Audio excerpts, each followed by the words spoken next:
Ready to hit the pause button on your parenting fails? Ready to feel better about your parenting? Welcome to Parenting Pause, the podcast, where all of you is welcome. I'm Leslie Potter, the founder of the Pure Joy Way, a mother, a parent coach, and a fellow traveler on this journey to wake up in our parenting. And I believe together we can make this a better world for ourselves and our kiddos. This week, let's talk about embodiment and how challenging it can be to experience our instincts and how to be in our parenting from our embodiment.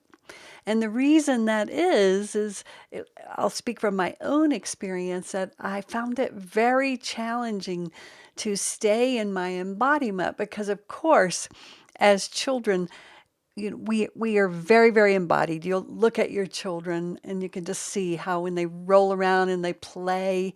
But what happens is when they have a really intense feeling or an emotion that will come up, like when they hear no, when they want something, their body, the embodiment, gets flooded with sensations that are very, very intense.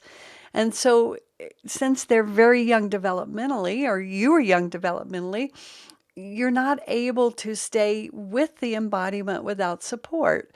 So what happens is the embodiment, when we have that feeling or those deep, big sensations, then that's where the behavior comes out of.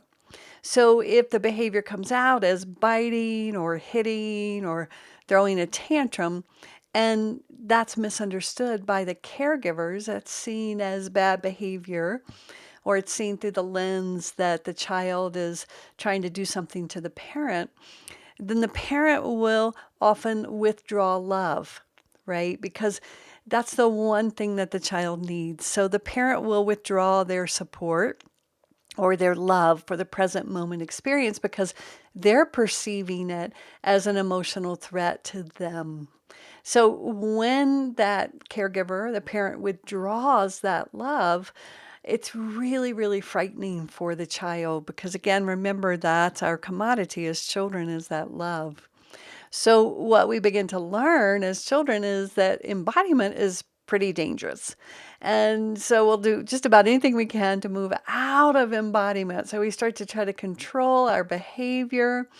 When we start to feel those sensations, we start to disassociate a bit from them, and we try to move up and out of our body, which takes us more and more into our thoughts, right? And then we just start thinking over and over and over again. So what I began to find was in my parenting that, my daughter was so embodied. I mean, I used to say that about her. She was one of the most embodied kids I'd ever seen. So that meant, of course, that when intensity came up in her body, she expressed it through behavior. Well, what this did inside of me, it triggered this really, really intense embodiment experience. And all I wanted to do was to get out as quickly as I could. And one of the ways I wanted to get out was to control her. Right? I did not want to go back into my embodiment. And yet I found that that was what was required. So this work can feel very, very counter-instinctual to the part of you that was very young. And when it felt endangered or felt like, yes, it was in a dangerous situation by being embodied, it tried to get out. But here, what we're doing, especially in the SafeSeat process, is we're doing our best to go back as adults, to go back into the embodiment experience and to really find out, is it dangerous to feel and experience our bodies without the stories, without coming to the conclusions, without needing to control the external. And even as I say this, I started smiling because I remember how hard it was when I really got clear that if I didn't go back and re-embody my experience, I wasn't going to be able to show up in the present with my daughter. And then I was just going to keep passing down my lineage, which was something that I had committed not to do. So you hear me talk about the SafeSeat a lot in these podcasts. And If this is your first time listening, you can go to the homepage on the website of purejoyparenting.com, and you can download a free 5-day instructional videos on how to do the SafeSeat. And I like to call it my return to embodiment. And you might think, well, why would we want to be embodied? Right? But from our neck down, you're going to think about your embodiment.